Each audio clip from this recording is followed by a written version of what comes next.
Assalamualaikum warahmatullahi wabarakatuh. Apa kabar teman-teman semua? Semoga kita selalu dalam keadaan sehat dan tetap bersemangat untuk melakukan aktivitas sehari-hari.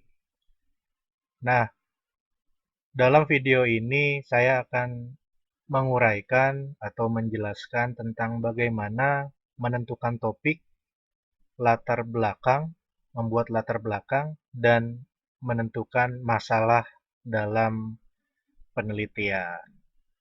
Jadi, di video ini ada 3 hal yang perlu disampaikan oleh saya, antara lain tentang judul, bagaimana menguraikan tentang latar belakang, dan masalah, seperti itu. Kita lanjutkan saja.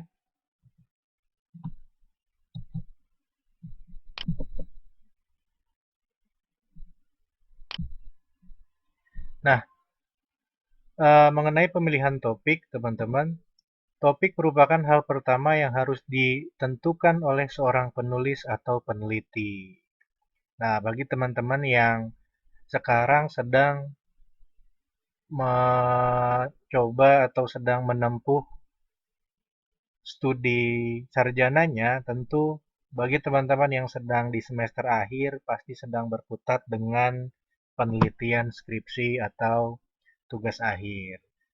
Dalam pembuatan tugas akhir atau skripsi, yang paling pertama sekali harus dilakukan adalah menentukan topik penelitian.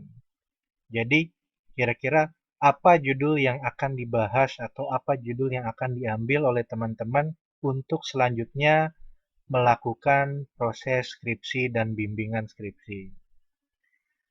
Pemilihan topik ini menjadi penting karena topik atau judul penelitian nantilah yang akan terus dipegang dari mulai awal semester 8 atau mungkin awal skripsi sampai nanti ke sidang. Jadi satu topik itulah yang akan terus dipegang dan tidak akan diganti-ganti. Jadi untuk topik harus betul-betul dipikirkan kira-kira judul apa yang memang benar-benar pas dan dikuasai oleh kita. Jadi ketika menentukan topik, jangan sampai kita memilih topik yang tidak kita kuasai. Ada beberapa hal yang harus diperhatikan saat pemilihan topik penelitian, antara lain yang pertama adalah harus menarik perhatian penulis. Harus menarik perhatian itu maksudnya kita harus senang sama topik itu. Judul yang kita pilih itu harus yang memang kita senangi. Karena topik adalah ibaratnya pacar kita. Kita tidak mungkin memilih topik kalau tidak kita sukai. Karena kalau kita memilih topik yang tidak kita sukai, nanti dalam proses pengerjaannya juga akan setengah hati. Tips dari saya, jangan pernah mau menerima topik yang diberikan oleh orang lain. Topik itu harus muncul dari diri sendiri. Harus berdasarkan pengalaman sendiri. Harus berdasarkan proses kreatif yang terjadi pada diri sendiri. Seperti itu. Nah, yang kedua, selain topiknya harus kita senangi, topik itu juga harus kita kuasai. Baik itu teori, referensi, hakikat topik yang kita pilih, itu semua harus dikuasai betul-betul. Karena topik inilah nanti yang akan terus kita jabarkan, kita uraikan sampai nanti kita membuat suatu simpulan. Bayangkan bagaimana repotnya ketika kita memilih topik, tapi kita buta tentang topik itu. Oleh karena itu, walaupun kita kira-kira senang sama topik, tapi kita tidak menguasai, usahakan dipelajari dulu topiknya. Kalau memang kita senang, dipelajari topiknya. Kalau kita anggap sudah cukup wawasan kita atau pengetahuan kita tentang topik tersebut, maka topik itu bolehlah dipilih. Lalu yang ketiga harus sempit dan terbatas. Sebagai informasi, topik penelitian itu biasanya akan diterima oleh dosen pembimbing atau dosen penguji proposal adalah topik yang mengerucut, topik yang sifatnya sangat terbatas, sangat sempit, jadi tidak terlalu luas. Topiknya itu harus betul-betul membahas satu hal. Jangan sampai ketika kita pilih topik, muncul pertanyaan ini, di topik ini kan ada banyak hal. Misalnya kita pilih topik uh, tentang batik misalnya. Kita coba bilang akan mengkaji tentang batik. Padahal batik itu banyak. Ada batik Pekalongan, ada batik Solo, ada batik Cirebon. Nah, usahakan ketika memilih topik harus betul-betul spesifik. Jadi tidak terlalu luas agar ruang lingkup penelitiannya pun tidak terlalu luas. Semakin luas ruang lingkup penelitian, maka akan semakin membuat peneliti merasa kesulitan. Dan tentunya berimbas pada dana. Tidak bisa kita pungkiri bahwa proses penelitian pasti mengeluarkan dana. Nah, berikutnya, selain topiknya harus spesifik, dalam memilih topik kita juga harus menghindari topik-topik yang kontroversi. Sebetulnya memang ada lembaga-lembaga yang meminta topik-topik yang kontroversi seperti mengkaji ras-ras tertentu. Tapi untuk tugas akhir seperti skripsi, usahakan topik itu menghindari yang sifatnya sara. Menghindari menyinggung ras, menyinggung etnis, dan menyinggung golongan serta agama tertentu. Yang terakhir, yang paling penting dari semua pertimbangan pemilihan topik adalah topik itu harus memiliki nilai kebaruan. Jadi biasanya di dalam sidang skripsi itu akan ditanya, uh, apa temuan penelitiannya? Seperti itu. Apa beda penelitian ini dari penelitian yang lain? Nah, untuk itu kita harus tahu kira-kira apa kebaruannya, apa temuan kita yang belum pernah orang temukan. Karena sudah pasti suatu penelitian itu berangkat dari penelitian-penelitian yang sudah ada. Misalnya kita meneliti tentang batik, pasti ada orang yang pernah meneliti tentang batik. Kalau kita meneliti tentang atom, pasti banyak orang yang meneliti tentang atom. Seperti itu. Nah, walaupun penelitian kita sudah pernah dikaji oleh orang lain atau sudah pernah diteliti oleh orang lain, tapi tetap kita harus punya sesuatu yang baru. Jadi dari penelitian yang lama, apa hal yang kita ajukan, hal baru yang kita akan ajukan itu apa? Nah, yang paling penting adalah itu. Saya selalu bilang ke mahasiswa saya, tidak ada topik yang jelek. Yang ada itu cuma mahasiswanya tidak bisa mempertahankan topik itu. Kenapa mereka tidak bisa mempertahankan topik? Karena mereka tidak bisa menjelaskan kebaruannya. Temuan apa yang kira-kira bisa disajikan gitu. Nah, ketika seorang peneliti tidak bisa mengemukakan temuan penelitiannya, maka penelitiannya dianggap tidak perlu dilakukan. Jadi itu ada 5 hal yang harus Anda perhatikan untuk memilih topik. Jadi harus kita senangi, harus kita kuasai, bahasanya harus spesifik, tidak kontroversi, dan yang paling penting uh, memiliki nilai kebaruan. Semakin ke sini, tahun 2000, 2020, 2030 nanti, topik penelitian akan semakin sempit. Jadi ketika kita mencari suatu penelitian yang benar-benar belum pernah diteliti, akan semakin lama semakin sulit. Yang paling bisa kita lakukan adalah dari penelitian yang sudah pernah dilakukan, kira-kira apa kebaruan penelitian yang kita sajikan dengan objek yang sama. Seperti itu. Itu tentang pemilihan topik. Nah, setelah kita menentukan topik, topik itu pasti berangkatnya karena ada masalah. Tidak mungkin kita memilih suatu topik kalau topik itu tidak punya masalah. Logikanya, kenapa suatu hal diteliti kalau tidak ada masalah di situ? Suatu penelitian dilakukan karena ada masalah untuk dipecahkan. Nah, masalah itu apa sih di dalam penelitian? Masalah adalah penyimpangan antara yang seharusnya dengan apa yang benar-benar terjadi. Jadi, Masalah adalah menguraikan fakta yang sebenarnya terjadi yang sifatnya negatif, kita bandingkan dengan yang seharusnya terjadi. Misalnya, pantai-pantai kita, pantai-pantai misalnya di Jawa Barat atau di Jawa Tengah, seharusnya pantainya bebas dari sampah, bebas dari pedagang-pedagang liar. Itu seharusnya yang terjadi. Tapi yang benar-benar terjadi adalah pantai-pantai kita banyak sampah, banyak pedagang-pedagang liar. Jadi pertentangan antara kenyataan dengan hal yang seharusnya terjadi itulah yang menjadi masalah. Selain itu masalah juga hal-hal yang merintangi tercapainya tujuan yang ingin dicapai.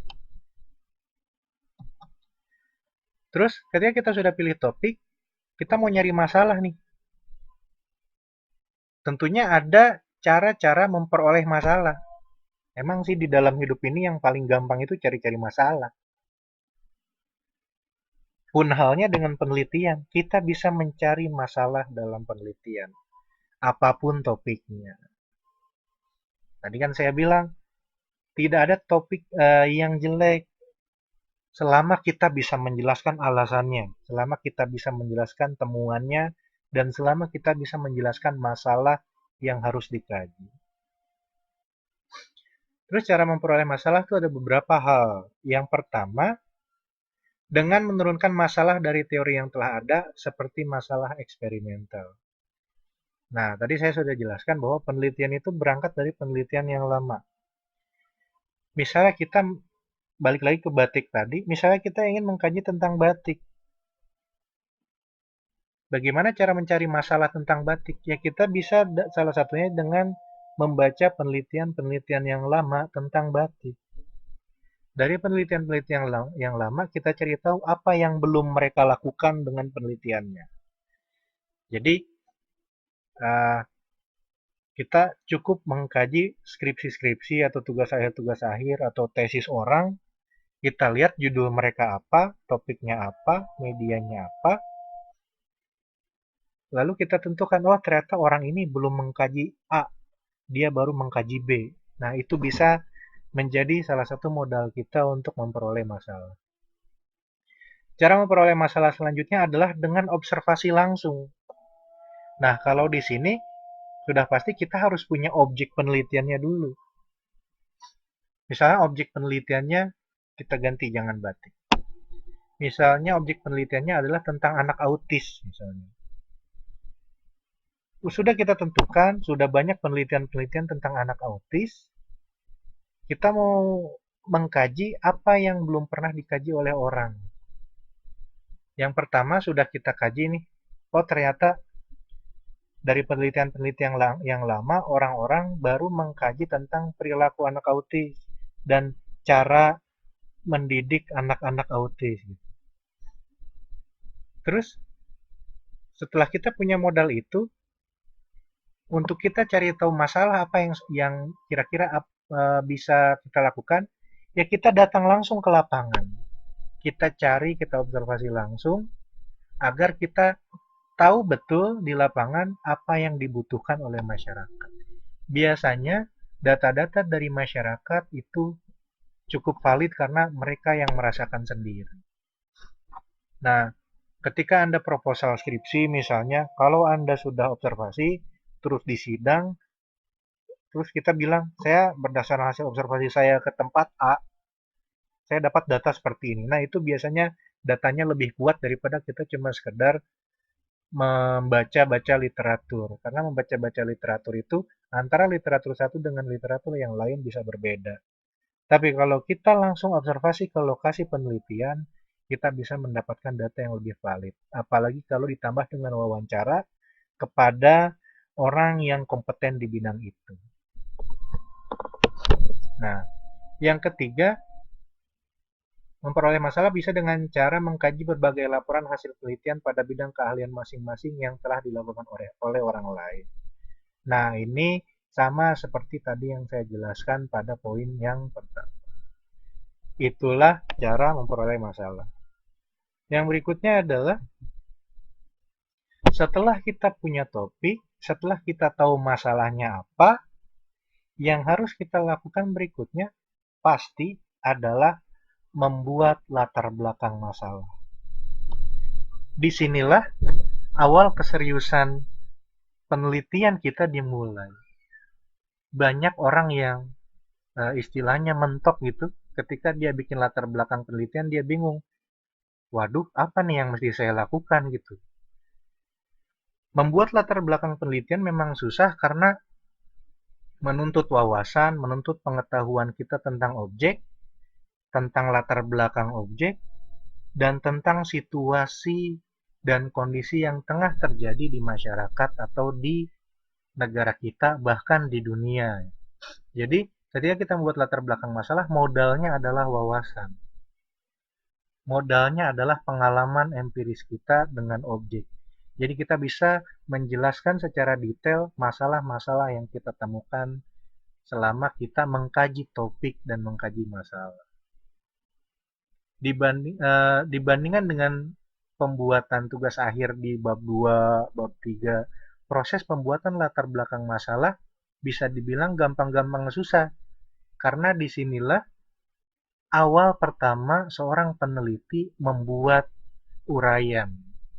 Biasanya lama mikirnya di sini, seperti itu.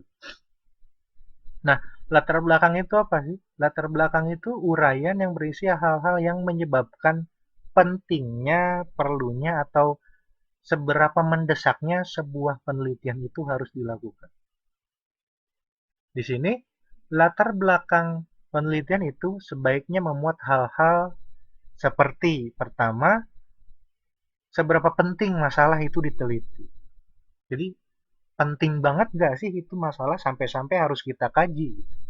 Sampai-sampai masalah itulah yang akan mengantarkan kita untuk mendapatkan gelar sarjana gitu. Terus yang kedua, sudah ada atau belum penelitian tentang masalah itu? Jika ada, siapa yang sudah pernah meneliti? Tahun berapa dia meneliti? Hasilnya apa? Terus bedanya dengan penelitian kita apa? Yang ketiga, akibat bila masalah tidak diselesaikan. Kan tadi kita membuat latar belakang masalah karena ada masalah. Nah, dampaknya apa ketika masalahnya itu tidak diselesaikan? Kalau poin ketiga ini, akibat bila masalah tidak diselesaikan, bisa diuraikan dengan baik oleh peneliti, saya jamin penelitiannya akan diterima. Karena tidak mungkin sebuah masalah yang begitu penting tidak diizinkan untuk dilakukan ke tahap riset penelitian. Yang berikutnya adalah manfaatnya bila masalah itu diselesaikan itu apa? Jadi setelah, oh ini kalau masalahnya nggak diselesaikan repot nih. Terus kalau udah diselesaikan, manfaatnya apa? Dan itu harus berkaitan. Dampaknya apa dan manfaatnya apa? Yang berikutnya, yang terakhir dalam latar belakang masalah, harus ada rumusan penelitiannya. Harus ada inti masalah penelitian. Jadi perlu dijelaskan di bagian akhir apa sih yang akan dilakukan di penelitian ini. Seperti itu. Itu di latar belakang masalah. Terus latar belakang masalah tuh bikinnya gimana? Misalnya, ada yang namanya kerangka latar belakang. Di sini saya membagi latar belakang menjadi 3 bagian. 3 bagian itu bukan berarti cuma 3 paragraf. 3 bagian itu bisa banyak sekali, bisa kebangetan banyak gitu. Di latar belakang, biasanya orang-orang punya tahapan-tahapan dalam menyusun latar belakang itu. Di awal-awal, latar belakang biasanya menjelaskan tentang gambaran umum tentang masalah yang akan diangkat. Ibaratnya, gambaran umum adalah piramida terbalik gitu. Jadi dari hal yang paling umum, yang paling general, sampai hal yang paling spesifik, sampai hal yang paling mengerucut. Dengan kata lain, sampai menjelaskan kepada objek yang kita pilih. Jadi ketika kita menjelaskan, misalnya kita meneliti tentang batik Solo misalnya, kita di latar belakang, di awal, di kata pertama latar belakang itu tidak langsung menjelaskan tentang batik Solo. Bisa kita menjelaskannya dari mulai batik secara umum, atau kita bisa menjelaskan lebih jauh lagi, dimulai dari uh, kekayaan budaya Indonesia misalnya. Kalau kita menjelaskan penelitiannya tentang penyakit misalnya, hipertensi, kita mengkaji penelitian tentang hipertensi. Di awal latar belakang, kita tidak langsung menjelaskan tentang hipertensi, tapi di awal latar belakang kita jelaskan dulu tentang kesehatan, tentang gambaran kesehatan di Indonesia, tentang gambaran kesadaran hidup sehat masyarakat, seperti itu. Nah, makanya biasanya di bagian awal orang-orang menggunakan kata-kata yang pemula nih, biasanya pakai kata-kata pada zaman ini, di era sekarang, eh, di masyarakat saat ini gitu. Seperti itu. Jadi kata-kata yang benar-benar menunjukkan gambaran yang sifatnya global. Terus setelah kita menjelaskan bagian awal tentang gambaran umum sampai kepada objek penelitian kita, pada bagian berikutnya di latar belakang, masih di latar belakang, di tempat yang sama, di bagian berikutnya mengungkapkan fakta, fenomena, kejadian-kejadian di masyarakat, data-data, hasil statistik dari koran, statistik dari berita, pendapat ahli yang berkenaan dengan pentingnya masalah kita, pentingnya masalah penelitian kita, dan efek negatifnya kalau masalahnya tetap dibiarkan berlarut-larut. Nah, ini modal kita. Kita udah punya data, udah punya fakta, fenomena dari berita, dari koran, dari majalah, dari artikel, masalahnya jelas. Oleh karena itu, masalah itu harus diselesaikan dengan membuat penelitian ini. Seperti itu. Nah, pada bagian ini kita boleh mengutip teori, kita boleh mengutip berita, kita boleh mengutip koran dengan ketentuan-ketentuan mengutip yang benar. Nah, bagaimana ketentuan mengutip yang benar bisa teman-teman lihat di video yang lain di channel ini. Yang ketiga, setelah kita menjelaskan data, fakta, fenomena di masyarakat, fenomena di sekitar kita, masalah-masalah yang muncul, di bagian akhir adalah kita memberikan semacam solusi yang bisa kita lakukan. Kita berikan solusi, kita berikan tujuan, kita berikan pemecahan masalah yang akhirnya di bagian akhir kita menjelaskan misalnya begini. Sehingga penelitian ini akan membahas tentang bla bla bla bla bla bla. Nah, di situ masuk judul penelitiannya. Setelah menjelaskan judul penelitian, kita jelaskan kenapa penelitian itu harus dilakukan dengan mengemukakan alasan-alasan yang dibuat selogis mungkin. Nah, untuk latar belakang masalah, nanti bisa teman-teman download contohnya yang saya lampirkan di kolom deskripsi. Silahkan nanti bagi yang ingin tahu bagaimana membuat latar belakang masalah atau ingin melihat seperti apa sih latar belakang masalah, teman-teman bisa download langsung di kolom deskripsi pada video ini. Nanti di situ teman-teman akan mendapatkan file yang seperti ini. Nah, di sini judul penelitiannya tentang pencegahan bullying di sekolah melalui model reka ulang identitas diri. Di sini ada latar belakang yang dimulai dari gambaran umum. Di sini saya bilang judul penelitiannya tentang pencegahan bullying, tapi saya tidak langsung menjelaskan tentang bullying di sekolah, tapi saya menjelaskan tentang tingkat kekerasan terhadap anak di Indonesia. Artinya menjelaskan secara luas. Nanti teman-teman bisa lihat sendiri di filenya, silakan download aja. Kita lanjutkan ke materinya. Itu untuk membuat kerangka latar belakang atau untuk membuat latar belakang masalah. Biasanya latar belakang masalah itu posisinya berada di bab 1 poin pertama. Jadi tadi saya bilang latar belakang adalah awal di mana Anda mulai serius menyusun atau menguraikan tulisan Anda dalam penelitian. Kita lanjut. Nah, setelah kita membuat latar belakang masalah, sudah pasti dari latar belakang harus dirumuskan latar belakangnya. Dirumuskan dalam bentuk perumusan masalah. Rumusan masalah secara sederhana adalah sesuatu yang dijadikan target yang telah ditetapkan oleh peneliti. Terus, rumusan masalah juga suatu pertanyaan penelitian yang akan dicari pemecahannya. Biasanya, jawaban dari rumusan masalah ini akan kita temukan di hasil penelitian. Kalau deskripsi mungkin di bab 4. Dan secara jelas, jawaban dari rumusan masalah ada di simpulan penelitian. Jadi, penelitian itu sifatnya sangat terstruktur. Rumusan masalah di bab 1 nanti akan terjawab di bab terakhir. Fungsinya apa sih rumusan masalah? Yang pertama, sebagai mendorong suatu penelitian menjadi diadakan. Yang kedua, dapat dijadikan pedoman sehingga penelitiannya terarah, tidak melenceng kemana-mana. Jadi kalau kita mau membahas tentang penelitian A, dengan adanya rumusan masalah, berarti kita fokus pada pertanyaan penelitian itu saja. Jangan menjawab hal, jangan menguraikan hal yang tidak menjadi rumusan masalah kita. Jadi fokus saja ke masalah yang kita tentukan. Yang ketiga, fungsinya adalah sebagai penentu jenis data apa yang perlu dan harus dikumpulkan peneliti, serta apa data yang tidak perlu dan harus disisihkan.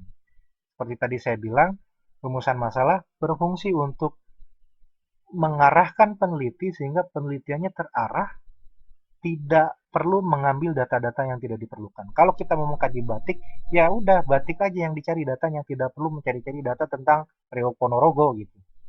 Kalau kita mengkaji tentang penyakit hipertensi, ya udah tidak perlu mencari penyakit-penyakit tentang panu karena tidak terarah nanti jadinya penelitiannya. Yang keempat, fungsi perumusan masalah adalah mempermudah peneliti di dalam menentukan populasi dan sampel. Jadi, untuk populasi dan sampel penelitian adalah siapa atau berapa banyak objek penelitian yang kita ambil untuk observasi kita. Nah, untuk populasi dan sampel tidak semua jenis penelitian menggunakan itu. Jadi untuk penelitian-penelitian tertentu aja yang melibatkan masyarakat banyak. Jadi untuk populasi dan sampel tidak semua jenis penelitian. Terus kriteria pengurusan masalah itu seperti apa? Kriteria perumusan masalah itu yang pasti harus ringkas, jelas, dan sederhana. Rumusan masalah itu singkat.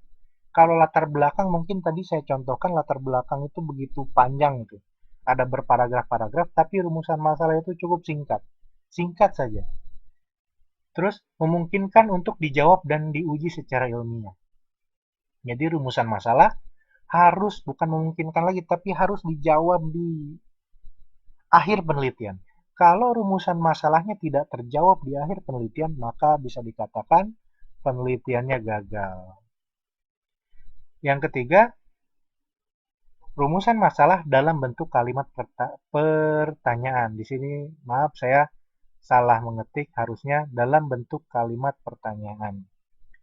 Jadi kalau dalam bentuk kalimat pertanyaan, bukan pernyataan ya, artinya di akhir rumusan masalah harus menggunakan tanda tanya. Lalu menjelaskan hubungan antara dua variabel atau lebih. Saya beri contoh misalnya, saya punya judul seperti ini. Judulnya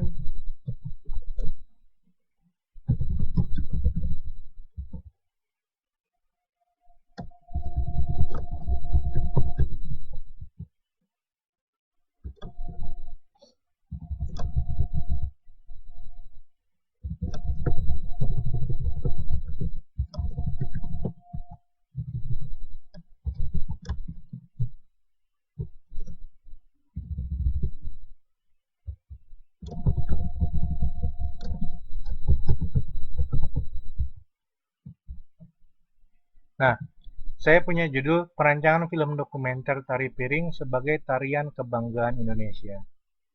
Kalau kita mau membuat rumusan masalah itu tidak jauh-jauh dari judul. Misalnya judulnya ini. Kita tinggal menambahkan kata bagaimana atau apa dengan judul ditambah tanda tanya. Jadi saya tinggal memindahkan kata ini Nah, saya tambahkan di awalnya kata bagaimana dan diakhiri dengan tanda tanya. Seperti itu. Jadi ketika judulnya perancangan film dokumenter Tari Piring sebagai tarian kebanggaan Indonesia. Itu judulnya. Rumusan masalahnya tinggal menambahkan kata bagaimana. Jadi bagaimana tambah judul bunyinya sehingga membentuk kata tanya. Bagaimana perancangan film dokumenter Tari Piring sebagai tarian kebanggaan Indonesia.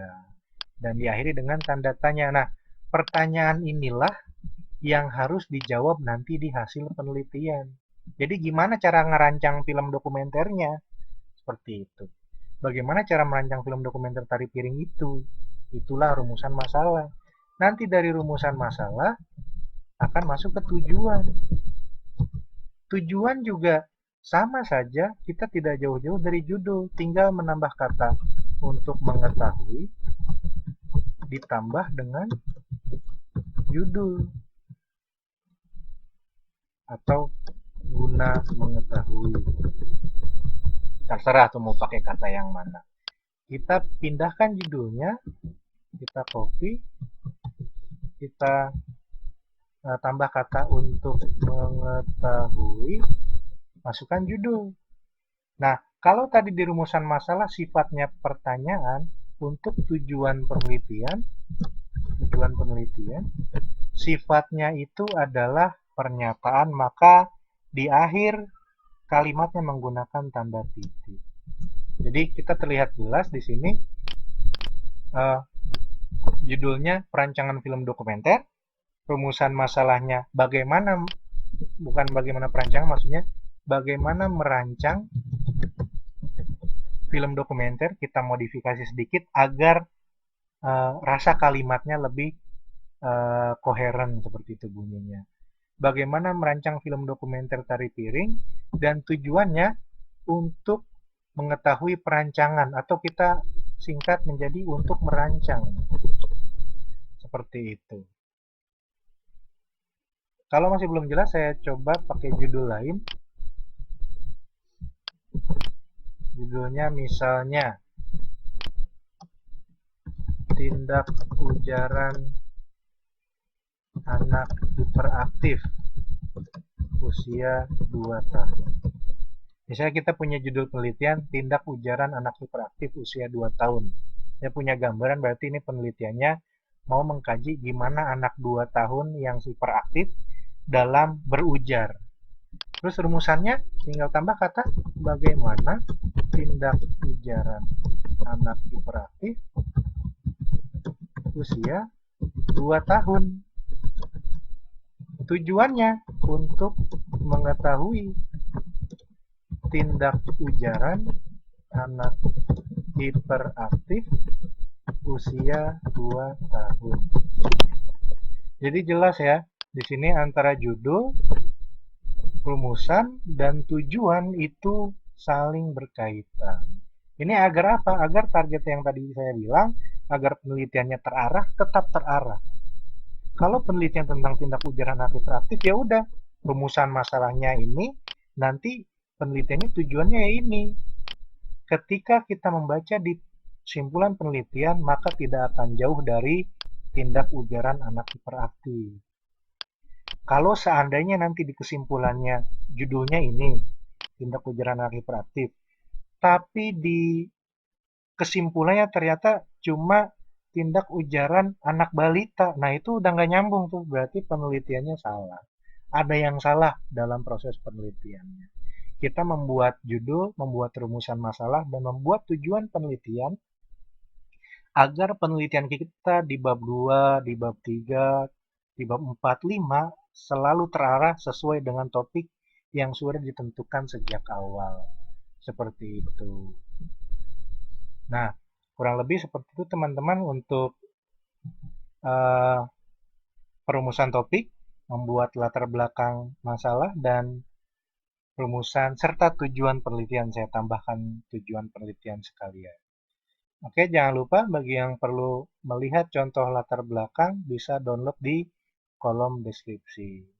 Jika ada pertanyaan silahkan tuliskan di komentar. Jangan lupa like video ini serta subscribe ya.